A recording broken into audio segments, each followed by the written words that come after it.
What is gulab gulab కల్త్ అనేది ఒక film making community. మాలాంటి చిన్న చిన్న వాళ్ళు సినిమాలోకి రావాలనుకుంటాం.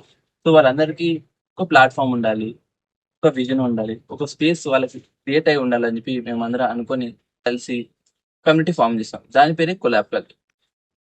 సో తిరుపతిలో ఉన్న శివాజీ అన్న స్టోరీ మాకు చాలా ఇన్స్పైరింగ్ అనిపించింది. అతను ఏం చేస్తున్నాడు అంటే ప్లాస్టిక్ ఫ్రీ క్యాంపెయిన్ చేస్తున్నాడు తిరుపతి తిరుమల కొండలో. సో అది మాకు బాగా ఇన్స్పిరేషన్ అయ్యి మేము అందరం కలిసి శివాజీ అని అప్రోచ్ అయ్యి సో అతన్ని మేము డాక్యుమెంటరీ చేస్తాం. కానీ మాకు అప్పుడు ఒక క్లారిటీ వచ్చింది, శివాజీ లాంటి మైండ్ సెట్ ఉన్న వాళ్ళు ఈ సిటీలో చాలా మంది ఉన్నారు. సో వాళ్ళ వంతు వాళ్ళ కాంట్రిబ్యూషన్ వాళ్ళ జెన్యున్ గా చాలా మంది చేస్తున్నారు. ఒక్కొక్క ఇంటికి ఒక్కొక్క వ్యక్తికి ఒక ఇన్స్పిరేషన్ స్టోరీ ఉంది.